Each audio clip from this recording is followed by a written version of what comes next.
Hi friends, ಇವತ್ತಿನ Tungabhadra dam ನೀರಿನ ಮಟ್ಟ ಮತ್ತು ಒಳಹರಿವು ಸಂಪೂರ್ಣ ಮಾಹಿತಿಯನ್ನು ನಾವು ತಿಳಿಸುತ್ತೇವೆ. ತುಂಬ ಸ್ನೇಹಿತರು ಚಾನಲವನ್ನು ಸಬ್ಸ್ಕ್ರೈಬನ್ನು ಮಾಡದೆ ವಿಡಿಯೋವನ್ನು ನೋಡುತ್ತಿದ್ದರೆ ದಯವಿಟ್ಟು ಚಾನಲವನ್ನು ಸಬ್ಸ್ಕ್ರೈಬನ್ನು ಮಾಡಿಕೊಳ್ಳಿ, ವಿಡಿಯೋವನ್ನು ಲೈಕ್ ಮಾಡಿ ಮತ್ತು ಶೇರ್ ಮಾಡಿ. ರಾಜ್ಯದಲ್ಲಿ ಉತ್ತಮವಾಗಿ ಮಳೆ ಆಗುವುದರಿಂದ ಜಲಾಶಯಗಳಲ್ಲಿ ನೀರಿನ ಮಟ್ಟ ಮತ್ತು ಒಳಹರಿವು ದಿನದಿಂದ ದಿನಕ್ಕೆ ಗಣನೀಯವಾಗಿ ಹೆಚ್ಚಳ ಆಗಿದೆ. ತುಂಗಭದ್ರಾ ಜಲಾಶಯ ನೀರಿನ ಮಟ್ಟ ಮತ್ತು ಒಳಹರಿವು ವಿವರಗಳು.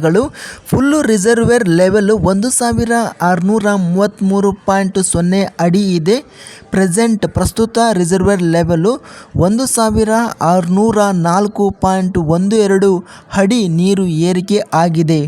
ಗರಿಷ್ಠ ಜಲಾಶಯ ಸಾಮರ್ಥ್ಯ 105.788 TMC ಇದೆ. ಇಂದು ಜಲಾಶಯ ನೀರಿನ ಸಾಮರ್ಥ್ಯ 27.33 TMC ನೀರು ಏರಿಕೆ ಆಗಿದೆ. ಇವತ್ತಿನ ಒಟ್ಟು ನೀರಿನ ಇಳುವರಿ 24.10 TMC. ಇಂದು ಸಹ ತುಂಗಭದ್ರಾ ಜಲಾಶಯಕ್ಕೆ ಅತ್ಯಧಿಕ ಪ್ರಮಾಣದಲ್ಲಿ ನೀರಿನ ಒಳಹರಿವು ಇನ್ಫ್ಲೋ ಬಂದಿದೆ.